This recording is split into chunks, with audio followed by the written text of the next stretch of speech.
I'm going to show you 6 ways to count syllables that you can use right away when practicing phonological awareness with your struggling reader. I'm Allison DeFrees, and you're watching Reading with Allison. Have you ever been teaching your child how to count syllables, and you guys are all like clapping and speaking really slowly, and your child seems to get it when you're working together, but when you ask your child to count syllables independently, your child struggles to come up with the right number? Yes, I understand. I was that kid. When I was little, I had no idea what was happening when we were counting syllables. I just tried to clap slowly and be finished clapping when the word ended. Yeah, right. But with these 6 strategies that I'm going to share with you today, you can implement them right away, and hopefully your child feels more confident with counting syllables from the start than I felt. All right, so before we count syllables, it's important to understand what a syllable is. And a fabulous teacher I worked with many years ago taught the class this chant of what a syllable is. So here's the chant. A syllable is a word or part of a word with one vowel sound. And this is V for vowel. Let me do it again. A syllable is a word or part of a word with one vowel sound. That's right. Syllables can have more than one vowel, but only one vowel sound. So that's like if there would be a vowel team. That vowel team works together and they produce one vowel sound. You can also have a magic E on the end of a word, and that E is a silent E. It does not produce a vowel sound. We would not count that. So understanding what a syllable is an important skill in phonological awareness. Let me do the chant one more time before we move into the 6 strategies for counting syllables.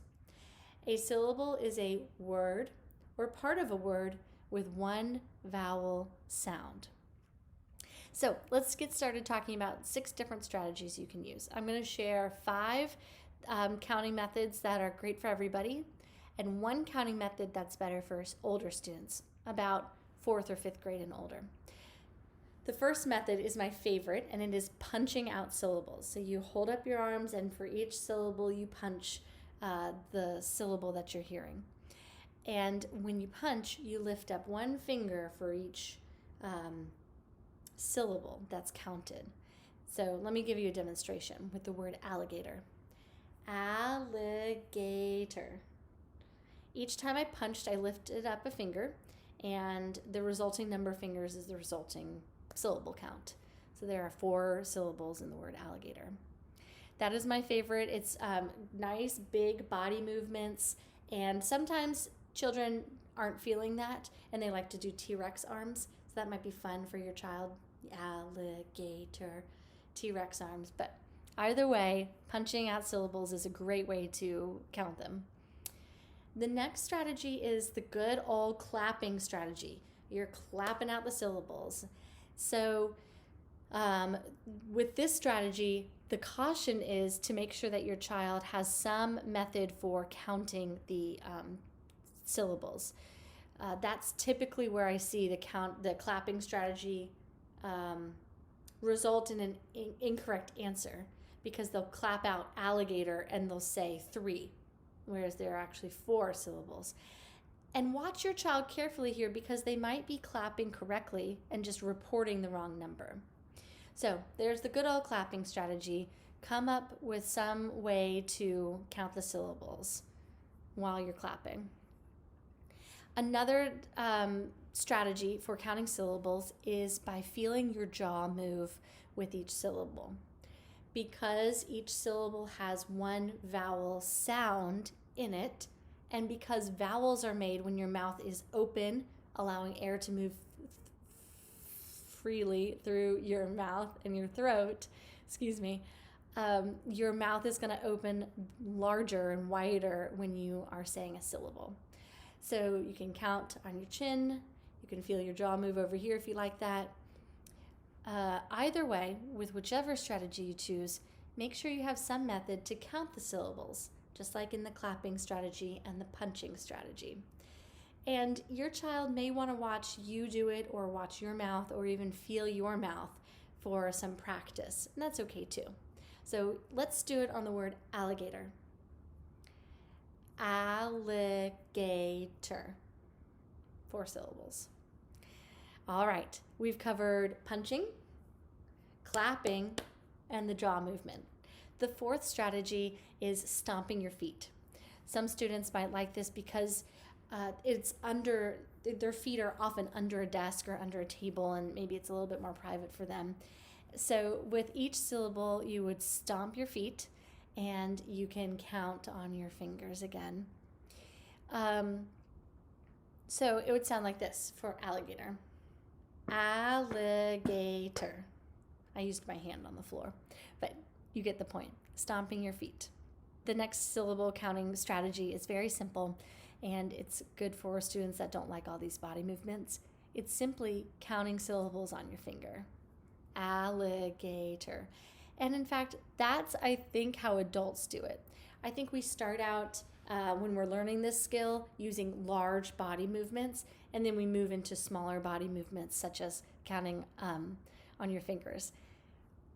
This reminds me of writing haikus with friends, and I remember watching just my circle of friends. We were all sitting around and everyone was counting syllables on their fingers silently to try to get the right number of syllables in each line of the poem. So counting syllables on your finger is a great way to do it when you're ready for that, or when your child is ready for that. I'm now going to share the last strategy of counting syllables, and that I'm going to share today. And this strategy is better for older students, in my opinion, 4th grade, 5th grade, and older. It is counting the number of talking vowels in a written word. So when the word is written, like it is in all of my learning packets, or you can write it for your child, the child can determine how many vowels are in the word, and then your child can count the vowels that say a sound. This is better for older students or students that have a good, strong understanding of consonants and vowels. For example, a silent E is a vowel, but it doesn't talk.